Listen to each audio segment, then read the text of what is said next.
వచ్చింది ఏంటంటే ఆయన ఎమోషన్ లేకుండా ఎమోషన్ క్యారీ వెరీ ప్రొఫెషనల్ గా చేయటం అనేటువంటిది చాలా గొప్ప విషయం అండి. పైగా ఏంటంటే ప్రతి వాళ్ళకి కూడా ఇండివిజువల్స్ కొంతమందికి చేసి ఆయనకి ఇక మీకు 20,000 డెఫిసిట్ ఉంది కాబట్టి మీరు అనవసరం అని చెప్పగలిగిన స్థాయిలో కూడా చెప్పారంటే ఇది ఒక కేస్ స్టడీ కింద.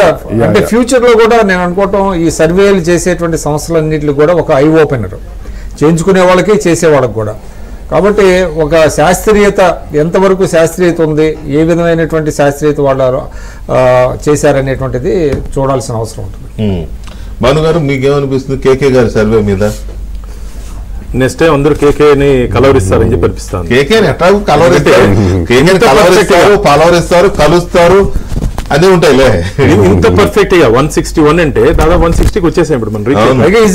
Very young, looks very young, ఎక్కడ కూడా లేదు అంత యంగ్ ఏజ్ లో ఈ స్థాయిలో ఆయన ఇట్లా చేశారంటే కూడా హ్యాట్స్ ఆఫ్. ప్లస్ మెయిన్ ఎక్కడ ఏం టెన్షన్ లేకుండా ఓన్ చేసుకోకుండా, ఎవరిని ఓన్ చేసుకోకుండా ఆ సర్వే చేసి అంత ఎగ్జాక్ట్ గా చెప్పారంటే చాలా గ్రేట్. మీకు కంగ్రాచులేషన్స్ అండి చాలా. ఎందుకంటే ఒక పర్ఫెక్ట్ సర్వే ప్రజల నాడిని పట్టేశాడు కేకే. ఆంధ్రప్రదేశ్ ప్రజల నాడిని పెట్టాడు. ఆ నాడి ఎలా ఉందో ఈ రోజు ఆ రిజల్ట్ రూపంలో వచ్చింది.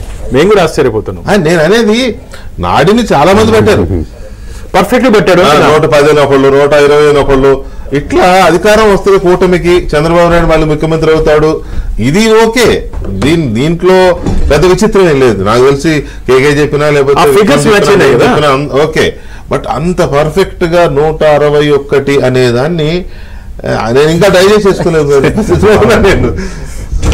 కాబట్టి అంత పర్ఫెక్ట్ గా చెప్పగలిగారంటే ఇది చాలా గ్రేట్. ఇది గ్రేట్ అచీవ్మెంట్. ఎందుకంటే దీని వెనకాల అంత కష్టం కూడా ఉంటుంది. అనాలిసిస్ చేసేటప్పుడు 4 లేయర్స్ అని చెప్పారు కదా. ఎందుకంటే చాలా మంది పెయిడ్ వాళ్ళు వచ్చారు ఎగ్జిట్ పోల్స్ లో. పెయిడ్ అది కాకుండా కేవలం క్యాండిడేట్ ఇంట్రెస్ట్ తో చేసినటువంటి వ్యక్తులు చాలా అరుదుగా ఉంటారు. కాబట్టి చాలా సంతోషం.